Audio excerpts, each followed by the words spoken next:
எல்லா கேங்லேயுமே ஒருத்தர் இருப்பான், எவ்வளோ சாப்பிட்டாலும் மெலிவாக தான் இருப்பான். அது வேற யாருமே இல்லை, நான் தான். பட் இதுக்கு என்னென்ன ரீசன் தெரியுமா?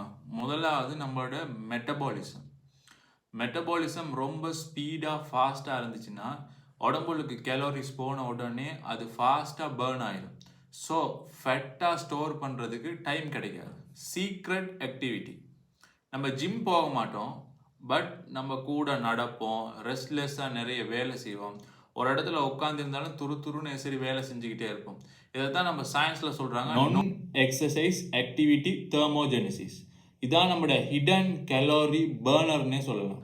ஹோமோன் பேலன்ஸ், உடம்புல ஹோமோன் பேலன்ஸ் ஒழுங்காக இருந்துச்சுன்னா ஓவர் ஈட்டிங் அது வந்து ஸ்டாப். ஆனால் கட் ஹெல்த், நம்மளோட கட் வந்து ஒழுங்கான மைக்ரோ ஆர்கனிசத்தினால ஒழுங்காக மெயின்டைன் ஆகி இருந்துச்சுன்னா, நமக்கு ஒழுங்காக டைஜஷன் நடந்துச்சுன்னா உடம்புல ஃபேட் ஸ்டோர் ஆகிற வீதம் குறைவாக தான் இருக்கும். அடுத்த ரீசன் என்னன்னா ஜெனட்டிக்ஸ். இதாங்க ரொம்பவே முக்கியமாக பங்களிப்பு செலுத்துகிற ஒரு காரணி. ஏன்னா நம்மளோட பாடி டிசைன் அப்படியா இருந்துச்சுன்னா எவ்வளோதான் நம்ம சாப்பிட்டாலும் அது வந்து குயிக்காக பேர்ன் ஆயிடும். ஸோ ஃபேட் ஸ்டோர் பண்ணுறதுக்கு உடம்பு விடாது. பட் நான் இப்படி ஸ்லிம்மாக இருந்து இந்த மசில் மாஸை கூட்டுறதுக்காக நான் ஃபாலோ பண்ண 5 டிப்ஸ் சொல்கிறேன். மறக்காமல் சேவ் பண்ணி ட்ரை பண்ணி பாரு.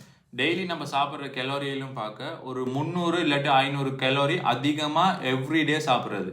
ஒரேடியாக அதிகமாக கூட்டாமல் கொஞ்சமாக எவ்ரிடே கெலோரியை கூட்டிக்கிட்டே போனோம்னா, உதாரணத்துக்கு ஒரு எக்ஸ்ட்ரா மீலை எட் பண்ணுறது, அப்படி இல்லைன்னா ஒரு எக்ஸ்ட்ரா மில்க் ஷேக் இல்லாட்டி ஒரு ஷேக்கை எட் பண்ணுறது. அடுத்த டிப்ஸ் என்ன அப்படின்னா, கெலோரி டென்ஸான ஃபுட்டை நம்ம சாப்பிட்றது. உதாரணத்துக்கு ரைஸோட கீயை சேர்த்து சாப்பிட்றது, பீனட் பட்டர், நட்ஸ் நிறைய எடுத்துக்கிறது, ஃபுல் ஃபேட் மில்க் குடிக்கிறது, அதே நேரம் பனானா ஓட்ஸ் எல்லாம் சேர்த்து ஒரு ஷேக் மாதிரி பண்ணி குடிக்கிறது. லிக்விட் கேலோரிஸாக உடம்புல எடுத்தோம்னா அது வந்து உடம்புல கன்சியூம் பண்ணி நம்மளோட மசில் மாஸை கூட்டத்துக்கு ரொம்பவே ஈஸியாக இருக்கும்.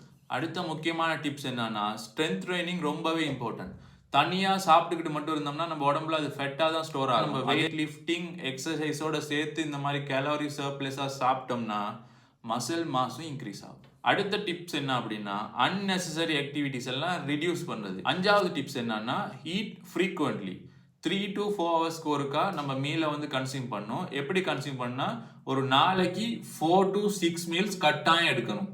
அந்த மீலில் வந்து ஹை லெவலில் ப்ரோட்டீன் கார்ப்ஸ் எல்லாம் பேலன்ஸாக இருக்க மாதிரி ஒரு ஃபுட் எடுத்தோம்னா நம்ம ஒழுங்கான ஒரு பல்கிங்கை பார்க்கலாம். ஸோ இந்த மாதிரி எளிமையான ஃபிட்னஸ் அண்ட் நியூட்ரிஷன் டிப்ஸுக்கு மறக்காமல் இன்னொரு ஃபாலோ மட்டும் தட்டி விடுங்க.